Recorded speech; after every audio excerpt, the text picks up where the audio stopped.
Continuing with the saga of crafts in the Keys, here we go with day 2. As you can see, we now have the Sea Fox. Yay! We actually have a boat that is designed to go out into the ocean and cut the waves and take us where we need to go. You guys, we had some people ask questions about our method and what we do, so I wanted to cover that in this video.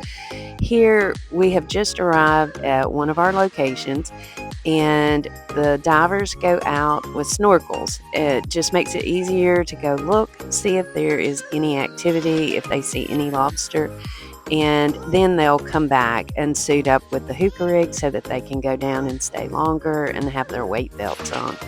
So this place was active with fish. They saw puffer fish, they saw angelfish, all sorts of fish, and they did see lobster.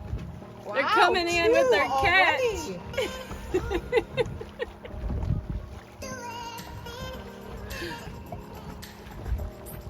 Sweet! We gotta figure out what we're gonna make tonight. Yeah. The bounty. The bounty of the sea.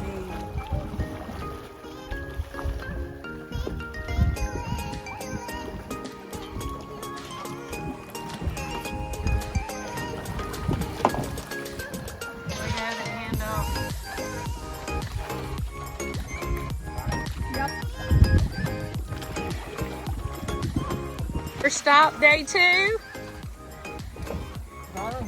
Yep.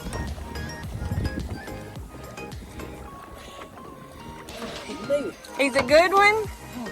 Let me get around here so I can see. I know they're spoiled in a good way. Woo! Lobster number 1 for day 2. All right, free diving. The guys have lobster number 2. Free diving. They just leveled up. Woo-hoo! Oh, they're still looking. Maybe there is another one. Oh, I lost their heads. There they are. There they are. Okay, we've established that there are lobster present, so the guys have geared up with the Hooka rig, and Kate is snorkeling above them, watching what's going on, and there to help if they need her. So the Hooka rig, we have 2 lines that are 100-foot lines, and they will allow the divers a constant supply of fresh air. There's filters on the lines, and as long as we've got gas in the generator, we have got air running to our divers. So they can stay down there a long time, and they've got a pretty good distance that they can travel around the boat. They can travel in a 100-foot circle. So typically our dive depth is about 10 to 15 feet or so. And so there's pros and cons both ways. With the Hooka rig,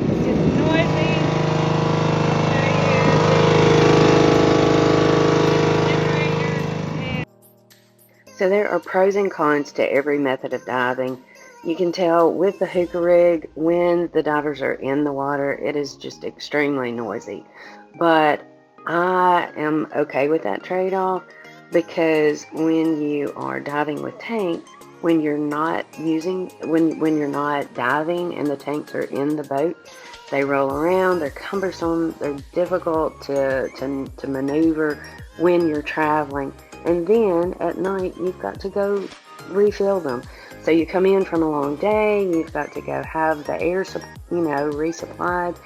And with the Hooka rig, like I said, as long as you have gas, you got air. You guys, we had an amazing day. The visibility was wonderful. The weather was perfect.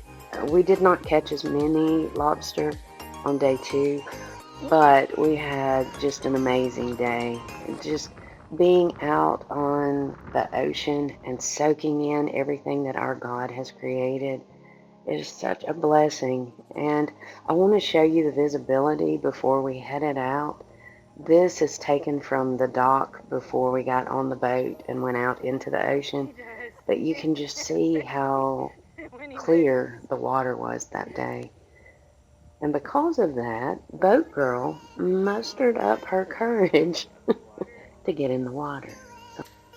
Y'all, I want to get in the water every year, but I am just so scared of what's down there with me.